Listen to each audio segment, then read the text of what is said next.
YouTube'dan ko'rdik aka, ko'p narsani YouTube'dan ko'rib o'rgandik deb aytishganda rosa xursand bo'laman. YouTube uchun va Instagramga ham qo'yamiz. Yaxshi ma'lumot berib o'tamiz. Заводской mafon, чтобы kelib turib mana bu yerda apparatura yig'dirayotganinglarda bosh og'ruvsiz ko'p narsani tushunib turib yig'diringlar degan maqsadda. Ani ortiqcha savollarsiz. Masalan, заводской mafonda usilichil qo'ysa bo'ladimi degan tushuncha bo'ladi yoki qanaqa kolonka qo'ysam bo'ladi. Заводской maytfonga usilichil qo'yish haqida gapirsak, usilichilni заводской maytfonga har doim ham ulolmaysizlar. Yaxshi usilichillarda mana shu tulpan orqali ulanadi.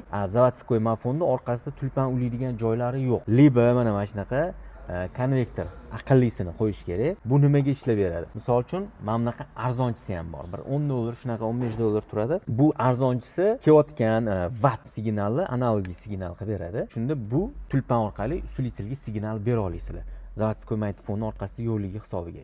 Bu narsada maytfonni yoqqaninglarda usilichilni yoqib beradi. Bunda shunaqa funksiya bo'ladi. Agar bunaqa narsa qo'ymasdan boshqachasiga ulasanglar, usilichilni через zamok qo'ysanglar, yonishini, unda usilichilni yoqqaninglarda sizlarda shunaqa kolonkalardan ovoz chiqadi. Har doim maytfonni yoqqaninglarda yoki zavod qilganinglarda kolonkadan biq qilgan ovoz chiqadi.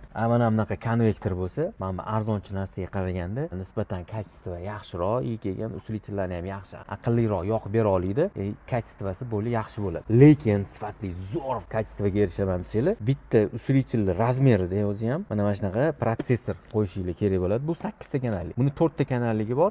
Примерно mana shu yarmidan kichikroq bo'ladi razmeri. Shunaqa protsessorlar qo'ysangiz bo'ladi. Aynan Helionni tavsiya qilaman, chunki hamma protsessorlarni, juda ko'p protsessorlarni qo'yib ko'rganmiz.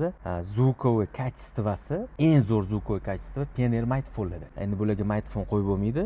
Maytfonni bardachog'ga qo'ysanglar ham yoki через aux ulasanglar ham bo'lmag'ur narsa. Через aux signal qabul qilyapti maytfon уже kачество 0 ga teng desa ham bo'ladi. Mana shu Pioneerdagi eng yaxshi kачестводagi звучаниеga yaqin juda ham yaxshi protsessorlar Helionda bo'ladi. 4 kanalligi yoki 8 ta kanalligi. Bunda signal olyapti, через zamok yoki maytfonni pitaniyasiga ulanyapti yoki постоянный pitaniyaga ulanyapti. Signal kelyapti va maytfondan chiqayotgan vat, shu toklar hammasi bunga kiryapti. Bunda обработка bo'lib, kompyuterda полный настройка qilib turib, o'sha yog'i signalni mana shu yerdan usilichillarga tarqatyapti. Subwoofer yana boshqa narsalarga. Mana bu narsani qo'ysanglar, bu chista ikkita kanalli usilichil yoki oldi kolonka yoki chista subwoofer o'zini ishlatadi. O'sha sizlarda 4 teshikli kolonka bo'lsa va subwoofer bo'lsa, bu narsadan 3 ta olishingiz kerak bo'ladi. Mana bu protsessorda bo'lsa, bu narxi qimmatroq. Zato mana bu narsadan 15 dan 45 ga olsanglar, mana bu narsani bir $80-90 ga olasizlar. O'sha yerda 1, 2,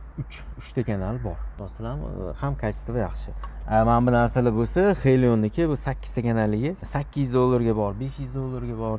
Har xil o'zini funksionallisiga qarab.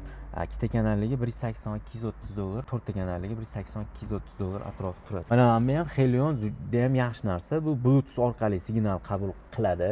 Maytfonni Bluetoothga ulanib oladi deb, signal orqali qabul qiladi. Shu muzika puzkalarni va optika orqali chiqazib beradi. Agar maytfoningizda optika bo'lmasa, bunaqa yaxshi optikali mafon protsessor ulagan paytingizda mana shu narsa foyda beradi. Xullas, avtozvukda ichki-ichkilari juda ham ko'p. Qisqacha ma'lumot oldinglar degan umiddaman.